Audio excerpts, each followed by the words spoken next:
প্রিয় নবীর মাজার মুকদ্দাসে জানাই অসংখ্য দরুদ এবং সালাম। সম্মিলিতভাবে বলি সাল্লাল্লাহু আলাইহি ওয়াসাল্লাম। আমি কোরআন শরীফের যে আয়াতে শরীফা তিলাওয়াত করেছি এটি হচ্ছে 3 পারার একেবারে শুরু। খুব স্বল্প সময়ে এরই উপরে কিছু আলোচনা রেখে আখেরি মোনাজাতের ভিতর দিয়ে আজকের মাহফিলের পরিসমাপ্তি ঘটবে ইনশাআল্লাহ।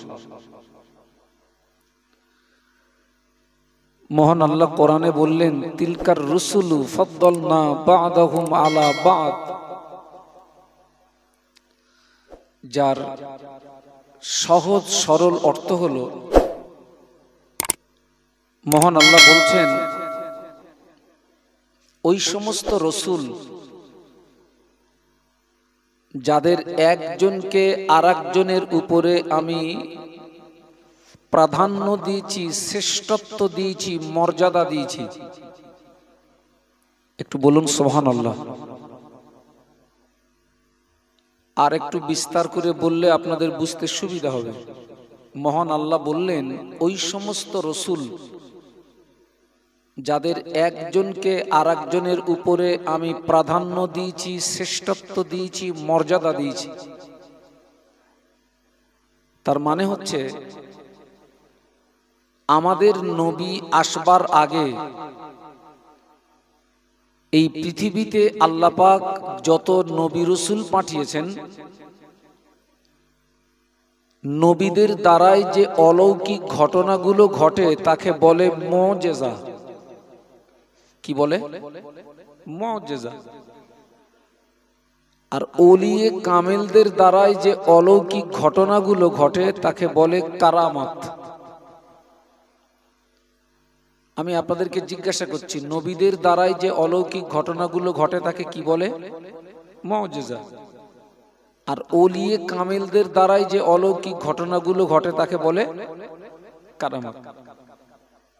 তো একজন ওলিয়ে কামেলের পক্ষে কারামাত দেখানো শর্ত নয়। যিনি একজন আল্লাহর ওলি হবেন তাকে কোনো কারামাত দেখানো শর্ত নয়। কিন্তু যিনি একজন আল্লাহ পাকের পয়গম্বর হবেন তার পক্ষে মুজিজা দেখানো শর্ত। তো আল্লাহ যে বললেন ওই সমস্ত রসুল যাদের একজনকে আরেকজনের উপরে প্রাধান্য দিয়েছি, শ্রেষ্ঠত্ব দিয়েছি, মর্যাদা দিয়েছি। আমাদের নবী আসবার আগে পৃথিবীতে আল্লাহ যত নবী রসুল পাঠিয়েছেন, মুজিজা হিসাবে একজন নবীকে আল্লাহ যা দিয়েছেন আরেকজন নবীকে তা দেননি, আলাদা কিছু দিয়েছেন। যেমন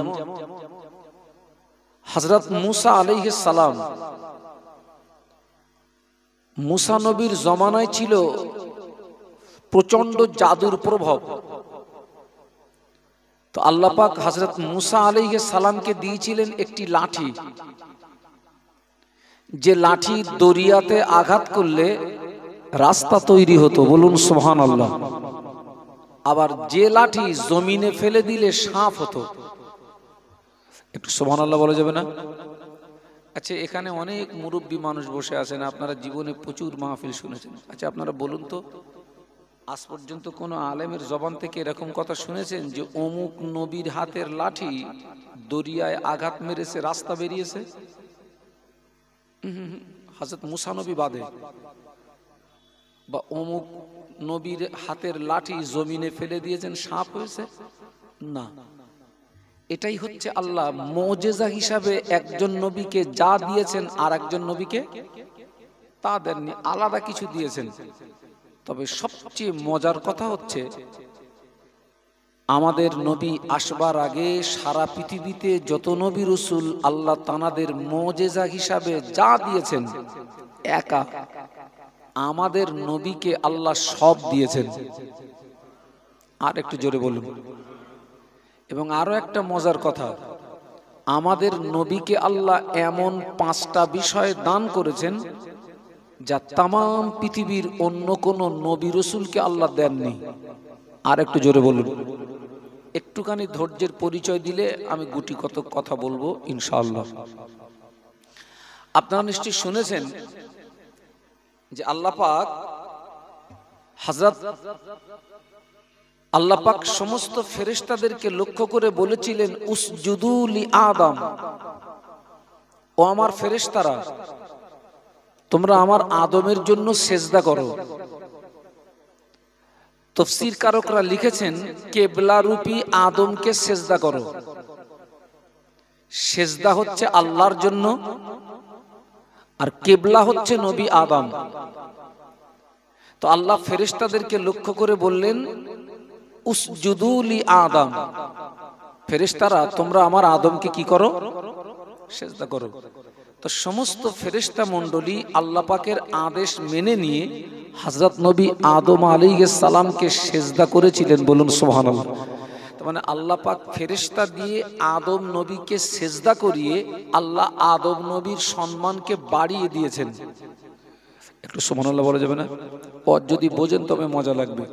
ফেরেশতা দিয়ে আদম নবীকে সেজদা করিয়ে আদম নবীর সম্মান আল্লাহ কি করেছেন? বাড়িয়ে দিয়েছেন।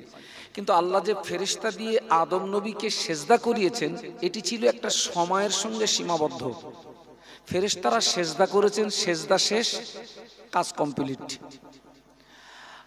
টোটাল নবীকে যা দিয়েছেন একা আমাদের নবীকে আল্লাহ সব দিয়েছেন।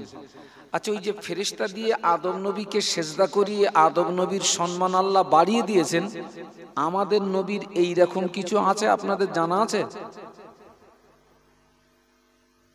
কথা বলেন না কেন? টোটাল নবীকে যা দিয়েছেন আমাদের নবীকে সব দিয়েছেন।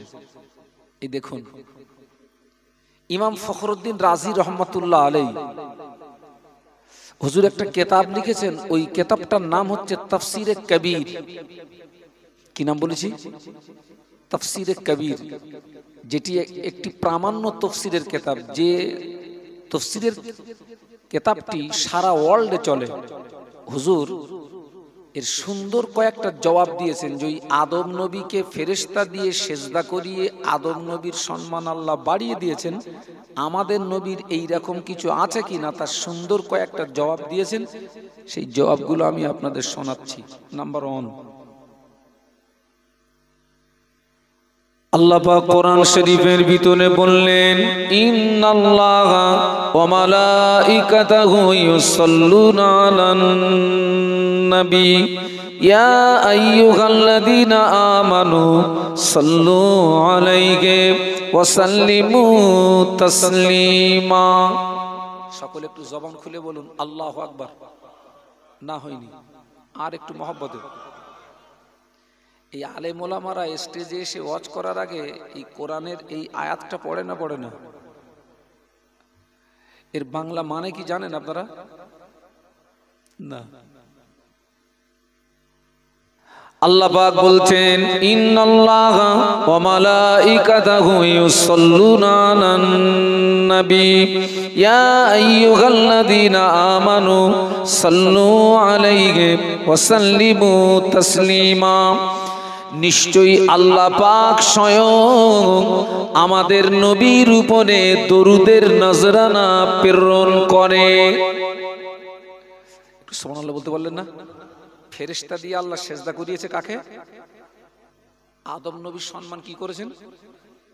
আর স্বয়ং আল্লাহ আমাদের নবীর উপরে, স্বয়ং কে? আল্লাহ। শুধু তাই নয়, ওয়া মালাইকাতাহু ইউসাল্লুনা আলান নবী, এবং ফেরেশতারা আমাদের নবীর উপরে দরুদ পড়ে। এই যে ফেরেশতারা নবীর উপরে দরুদ পড়ে এটা কোনো সময়ের সঙ্গে সীমাবদ্ধ না।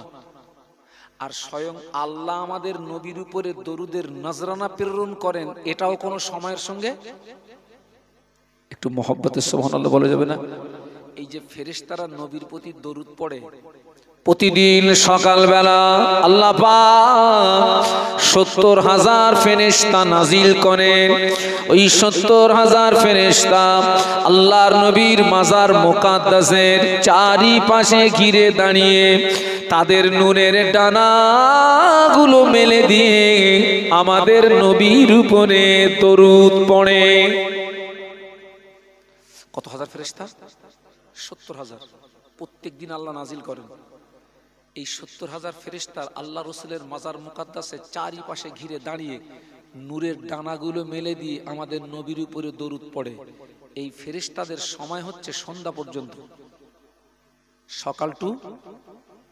আবার সন্ধ্যাবেলা 70,000 ফেরেশতা আল্লাহ নতুন পাঠান। যে ফেরেশতারা চলে গেলেন, কায়ামত পর্যন্ত নবীর মাজার মুকাদ্দাসের পাশে দাঁড়িয়ে দরুদ পড়ার আর সুযোগ পাবে না।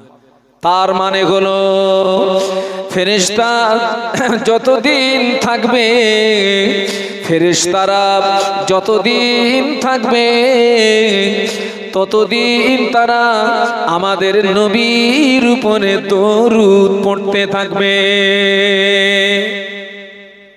আচ্ছা, এইবারে অঙ্ক বলুন, আদম নবীর সম্মান বেশি না আমাদের নবীর সম্মান বেশি? কোরআনের এই আয়াতটা, এখানে হাজী সাহেব তো নেই, আল্লাহ তো আমাকে দেখিয়েছেন কোরআন শরীফের এই আয়াতে শরীফাটা আল্লাহ রসুলের মাজার মুকাদ্দাসের সোজাসুজি সোনালী অক্ষরে কোরআনের এই আয়াতটা লেখা আছে, ইন্নাল্লাহা ওয়া মালাইকাতাহু ইউসাল্লুনা আলান নবী ইয়া আইয়ুহাল্লাযীনা আমানু সাল্লু আলাইহি ওয়া সাল্লিমু তাসলিমা। এই আয়াতটা লেখা আছে। কোরআন শরীফের আরেকটা আয়াত লেখা আছে রসুলের মাজার মুকাদ্দাসের সোজাসুজি। তবে একটু কথা জিজ্ঞাসা করি, আমাদের নবী জিন্দা না মুর্দা? সবাই মিলে বলুন, জিন্দা। কোরআনের এই আয়াত, যে আয়াতটা লেখা আছে, ইয়া আইয়ুহাল্লাযীনা আমানু লা তারফাউ আসওয়াতাকুম ফাওকা সাওতিন নবী। বলুন আল্লাহু আকবার, আরো জোরে বলুন। কোরআনের এই আয়াতটা নাজিল হয়, আল্লাহ রাসূল সাহাবীদের সঙ্গে কথা বলছিলেন। হঠাৎ একজন সাহাবীর কথার আওয়াজটা রসুলের আওয়াজের চেয়ে একটু উঁচু হয়ে গেছে, একটু বুলন্দ হয়ে গেছে। আল্লাহ সঙ্গে সঙ্গে কোরআন নাজিল করলেন, ইয়া আইয়ুহাল্লাযীনা আমানু লা তারফাউ আসওয়াতাকুম ফাওকা সাওতিন নবী। হে বিশ্বের ঈমানদার সম্প্রদায়, খবরদার, তোমাদের কথার আওয়াজ যেন আমার নবীর আওয়াজের উপরে উঁচু না হয়, বুলন্দ না হয়। যদি হয়, আনতাহবাতা আমালুকুম, আমি আল্লাহ তোমাদের জীবনের সমূহ ইবাদতকে বরবাদ করে দেব। ও আনতুম লা তাশউরুন, আমি তোমাদের জীবনের ইবাদত কি করে বরবাদ করব তোমরা কিছুই বুঝতে পারবে না। বলুন সুবহানাল্লাহ। কিন্তু আমার প্রশ্ন, কোরআনের এই আয়াত শরীফাটা রসুলের মাজার মুকাদ্দাসের সোজাসুজি কোরআনের এই আয়াতটা লেখা কেন? আমার কথা বুঝতে পারছেন না? এটা তো সাহাবীদেরকে সাবধান করার জন্য কোরআনের এই আয়াত নাজিল হলো, কিন্তু কোরআনের এই আয়াতটা রসুলের মাজার মুকাদ্দাসের সোজাসুজি লেখা কেন? আল্লাহ পাক কোরআনের ওই আয়াত শরীফার দ্বারায় আগত হাজীদেরকে সম্বোধন করে বলেন, ও আমার হাজী বান্দারা, তোরাও যেন আমার নবীর মাজার মুকাদ্দাসের পাশে তোরাও যেন দাঁড়িয়ে দাঁড়িয়ে জোরে জোরে কথা বলবি না, কেননা আমার নবী কবরের ভিতরে জিন্দা। একটু বলুন সুবহানাল্লাহ। আল্লাহ হাজীদেরকে বলছে, খবরদার হাজীরা, তোমরাও যেন আমার নবীর মাজার মুকাদ্দাসের পাশে দাঁড়িয়ে জোরে কথা বলবে না। আহা, আল্লাহ পাক ফেরেশতা দিয়ে আদম নবীকে সিজদা করিয়ে আদম নবীর সম্মান আল্লাহ বাড়িয়ে দিয়েছেন। না না না, আল্লাহ পাক আদম আলাইহিস সালাম আল্লাহ পাক জান্নাতে জায়গা দিলেন। আম্মা জান হযরত হাওয়া আলাইহিস সালাতু ওয়াস সালামকে আল্লাহ পাক জান্নাতে জায়গা দিলেন। আল্লাহ পাক শুধু জায়গা দিলেন না, আল্লাহ পাক দুইজনকে জান্নাতের ভিতরে বিয়ের ব্যবস্থাটাও করে দিলেন। বলুন সুবহানাল্লাহ। আব্বা জানের সঙ্গে আম্মা জানের বিবাহ হলো জান্নাতের ভিতরে, বিয়ের ব্যবস্থাটা করলেন স্বয়ং আল্লাহ। আব্বা জান ঘুমিয়ে আছেন, ঘুম থেকে উঠে দেখে পাশে বিবি হাওয়া শুয়ে আছে। আব্বা আম্মার বিয়ের ব্যবস্থা করেছেন কে? কোথায় করেছেন? একটু সুবহানাল্লাহ বলুন। তো আব্বাজান ঘুম থেকে উঠেই দেখেন পাশে কে শুয়ে আছে? ওনার স্ত্রী হাওয়া, আমাদের আম্মা হাওয়া। তো পুরুষ হিসাবে নারীর প্রতি একটা আকর্ষণ থাকে না, থাকে না? এই যে অধিকাংশ জলসা সব ছেলেরা মেয়েরা গুতুগুতি করেও কিন্তু সব ওই আকর্ষণে আকর্ষণে টানে টানে। এই আব্বাজান ঘুম থেকে উঠে দেখেই তো পাশে বিবি হাওয়া, আব্বাজান হাত বাড়িয়েছেন আমাদের আম্মার দিকে। কি হাত বাড়িয়েছেন? আব্বাজান। আর যেই হাত বাড়িয়েছেন আমাদের আম্মা জান বললেন, হুজুর আল্লাহ পাক আমাদের জান্নাতে থাকার জায়গা দিলেন, আল্লাহ পাক আমাদের জান্নাতের ভিতরে বিয়ের ব্যবস্থা করে দিয়েছেন, আলহামদুলিল্লাহ বিয়ে আমাদের হয়ে গেল। হুজুর আপনি যে আমার দিকে হাত বাড়াচ্ছেন, হুজুর আপনি কি আমার মোহরানাটা আদায় করেছেন? কি কি আম্মাজান বলছেন, আপনি যে আমার দিকে হাত বাড়াচ্ছেন, আমার মোহরানা? আমাদের দেনমোহর শোধ হয় কবে?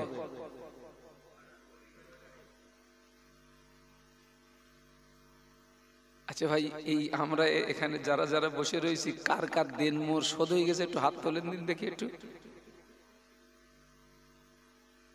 সাইফুল্লাহ ভাই তোমার এখন হয়নি? ঘুষি মারো।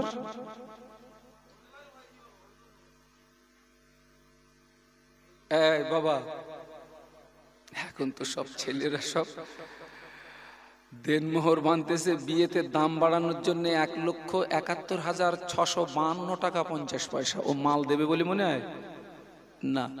সবচেয়ে দেনমোহর নিম্ন সংখ্যা যেটা সেটা ধার্য করবেন। বিয়ের মজলিসে উকিল মারফাত স্ত্রীর ঋণটা দিয়ে দেবেন, তবে স্ত্রীকে টাচ করবেন, তার আগে টাচ করবেন তো মরবেন। আম্মাজান বলছেন, হুজুর আমার দেনমোহর।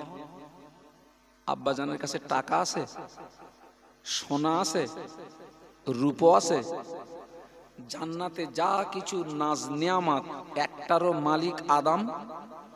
বলুন বলুন। আব্বাজান আল্লাহ পাককে ডাক দিলেন, আল্লাহ পাক আপনি আমাকে জান্নাতে থাকার জায়গা দিয়েছেন, আল্লাহ পাক আপনি আমাকে বিয়ের ব্যবস্থা করে দিয়েছেন, আল্লাহ পাক বিয়ে আমার হয়ে গেল, আমার বিবি হাওয়া আমার কাছে মোহরানা চায়, আল্লাহ পাক আমি কি দিয়ে মোহরানা আদায় করব? আমার বলে তো কিছুই নাই, আল্লাহ পাক জান্নাতে যা কিছু নাজ নিয়ামত সবকিছুর মালিকানা তো আপনার আল্লাহ, আমার বলে তো কিছুই নাই, আমি কি দিয়ে আমার বিবির মোহরানাটা আদায় করব? আল্লাহ বলে, আদম ঠিকই বলেছো আদম, সত্য বলেছো আদম, তবে আমি আল্লাহ পাক তোমাকে একটা রাস্তা বলে দিচ্ছি, তুমি আমার আখিরি জামানার নবীর নামের উপরে 20 বার দরুদ শরীফ পড়ে না, আমার হাবিবের নামের উপরে 20 বার দরুদ শরীফ পড়ে না, আমি আল্লাহ পাক আমার হাবিবের উপরে পঠিত দরুদ তোমার পক্ষ থেকে তোমার বিবির মোহরানা বানিয়ে দেব। একটু জোরে বলা যাবে না? একটু মহব্বতে বলা যায় না? ওই ফেরেশতা দিয়ে আদম নবীকে সেজদা করিয়ে আদম নবীর সম্মান আল্লাহ বাড়িয়ে দিয়েছেন, আর সেই আদম নবী জান্নাতে আমাদের নবীর উপরে একটু সুবহানাল্লাহ বলা যাবে না? কোন নবীর সম্মান বেশি? নাম্বার 3, এইবারে যা জবাব শোনাবো আপনাদের আর মরণ পর্যন্ত কোনো জবাব দিতে হবে না, আমাদের নবীর সম্মান কত বেশি। একবার দরুদ শরীফ, আল্লাহুম্মা। এতগুলো মানুষ দরুদ শরীফ পড়ছেন, এই দাঁড়ান দাঁড়ান দাঁড়ান, আজকের আমার এখানে কি আসার কথা? তা আমি তো আসমকা হাজির কেন? হ্যাঁ আমি না টানে আসেনি। ও টানে বলতে গেলে মিথ্যে কথা বলা হবে আমার।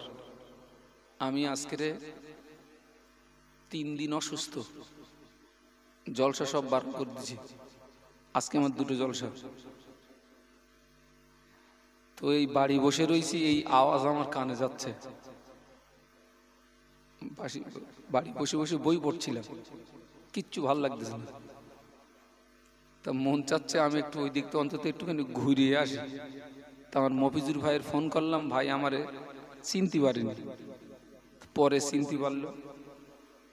তারপর আমি আমার বদিউজ্জামানের ভাইয়ের ফোন, ভাই আমি একটু আমি আমি বাড়ি রয়েছি বলে, আপনি বাড়ি, আপনি অসুস্থ, আপনি আমাদের বলেননি কেন, আমরা একটু যেতাম। আমি বলি তোমরা একটু গাড়ি নিয়ে এসো, আমার একটু মন চাচ্ছে একটু আমি একটু মসজিদে যাব। তো এসছি, এখন বলতেছে আপনি না এই দোয়াটা করেন।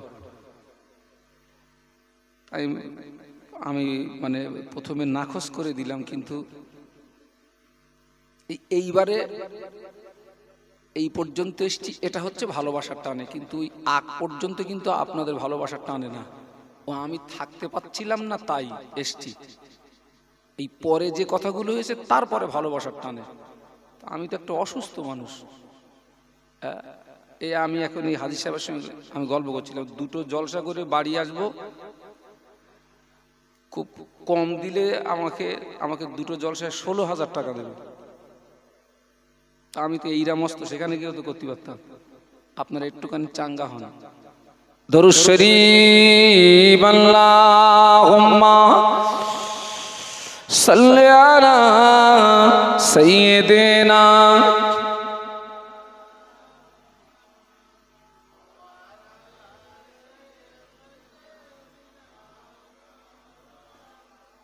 বলুন আল্লাহু আকবার। আর একটু জবান খুলে বলুন। আল্লাহ পাক ফেরেশতা দিয়ে আদম নবীকে সিজদা করিয়ে আদম নবীর সম্মান আল্লাহ বাড়িয়ে দিয়েছেন। না না না, আল্লাহ ফেরেশতা দিয়ে আদম নবীকে সিজদা করিয়ে আদম নবীর সম্মানকে আল্লাহ বাড়িয়ে দেয়নি।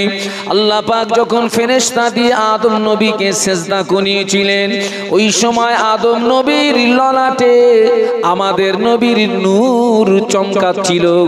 আল্লাহ নবী বললেন, আউয়ালু মা খালাকাল্লাহু নূরি, আল্লাহ পাক সর্বপ্রথম আমার নূরকে সৃষ্টি করেছেন। আল্লাহ যে সময় ফেরেশতা দিয়ে আদম নবীকে সিজদা করাচ্ছিলেন, ওই সময় আদম নবীর ললাটে আমাদের নবীর নূর চমকাচ্ছিল। আল্লাহ পাক ফেরেশতা দিয়ে আমাদের নবীর নূরকে সিজদা করিয়ে আমার আল্লাহ আমাদের নবীর ইজ্জত বাড়িয়ে দিয়েছে।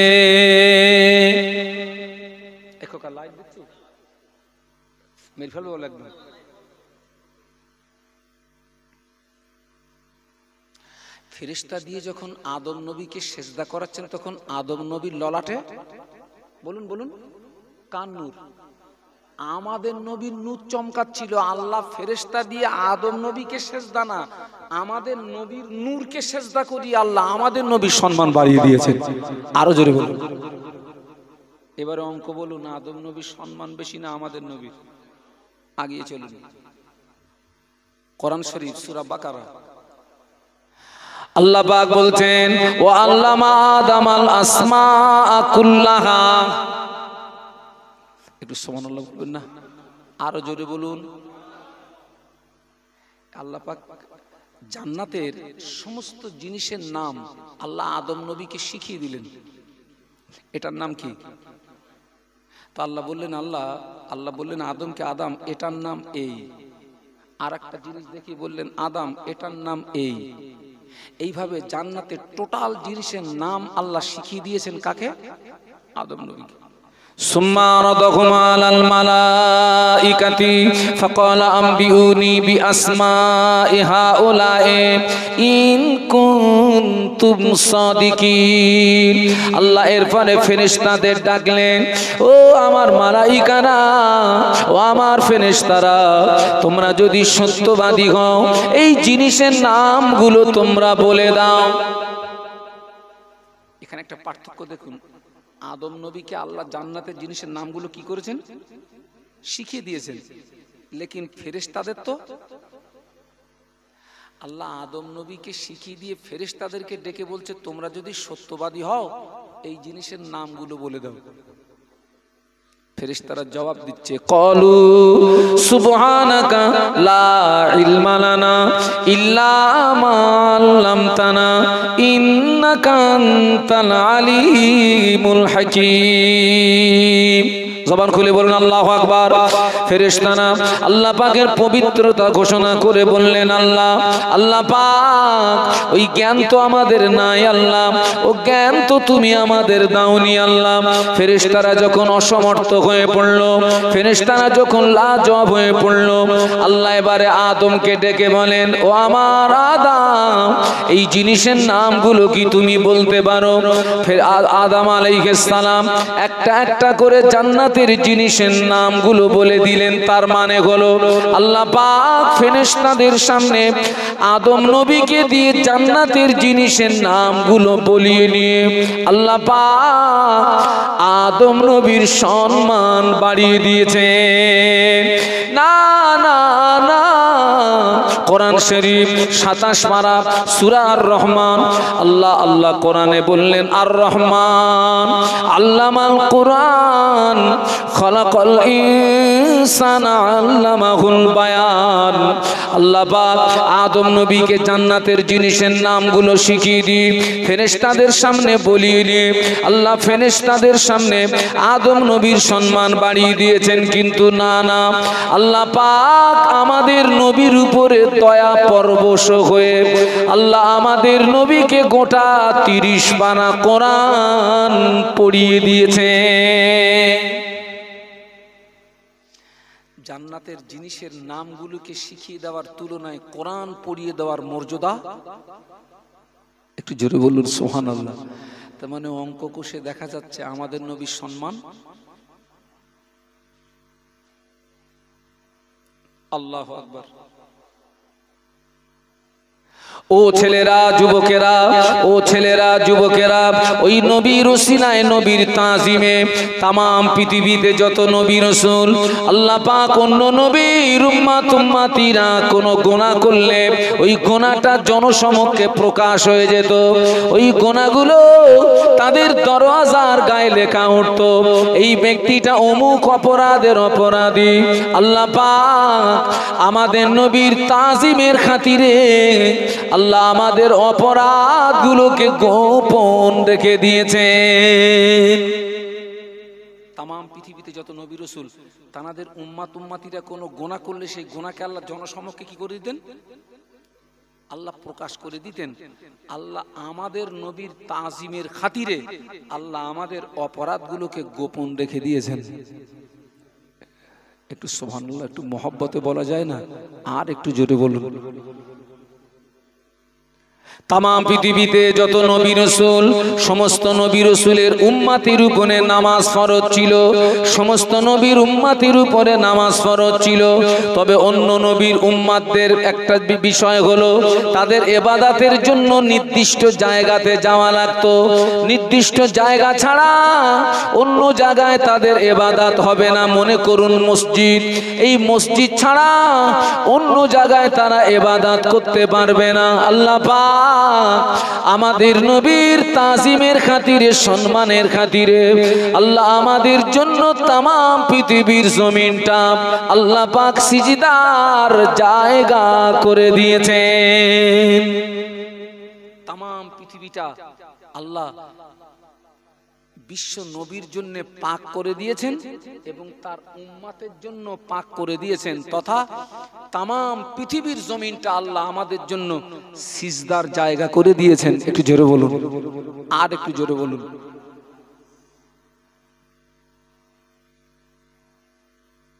এই যে তামাম পৃথিবীর জমিনটা আল্লাহ আমাদের নবীর জন্য পাক করে দিয়েছেন, আমাদের জন্য সিজদার জায়গা করে দিয়েছেন।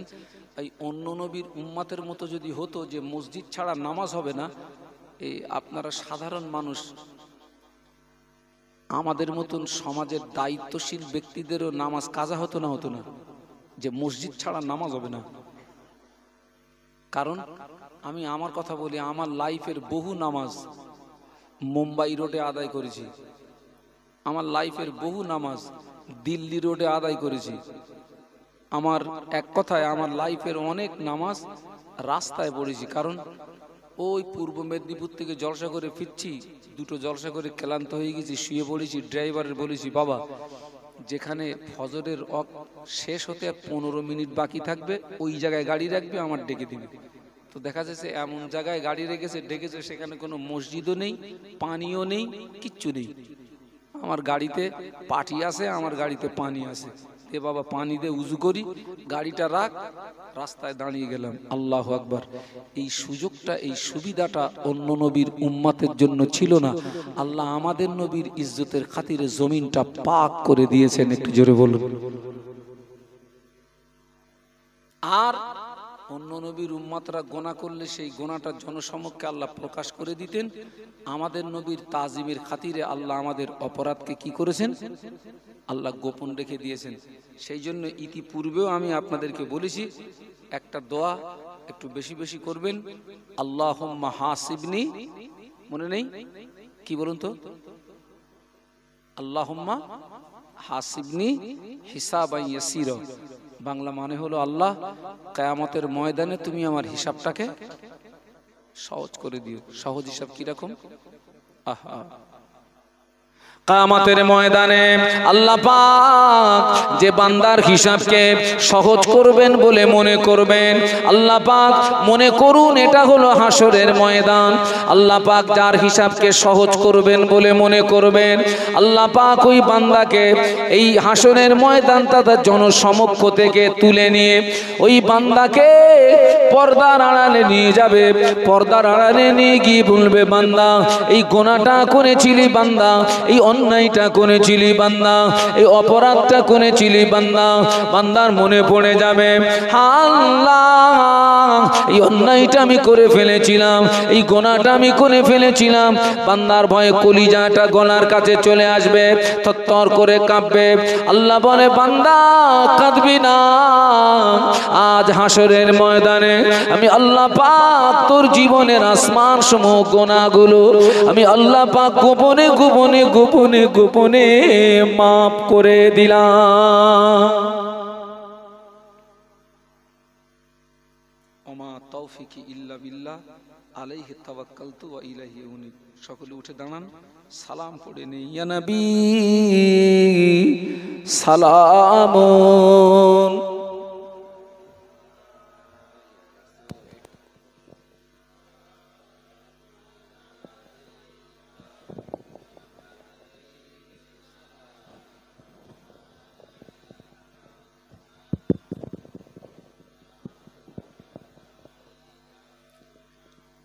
तुम्हारी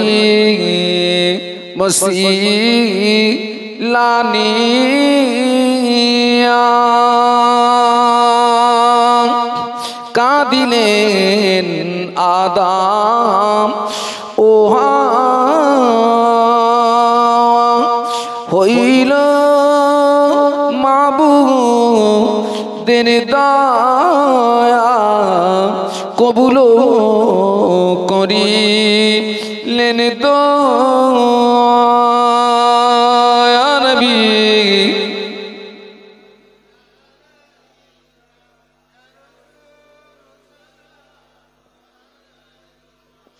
ইয়া হাবিবি সালামুন আলাইকা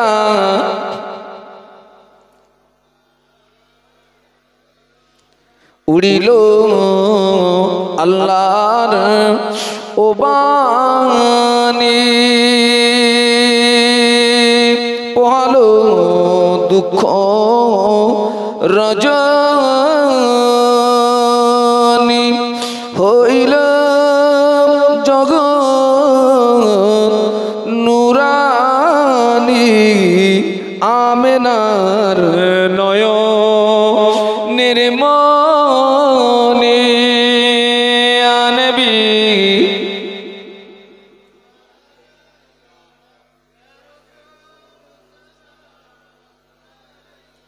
ইয়া হাবিবি সালামুন আলাইকা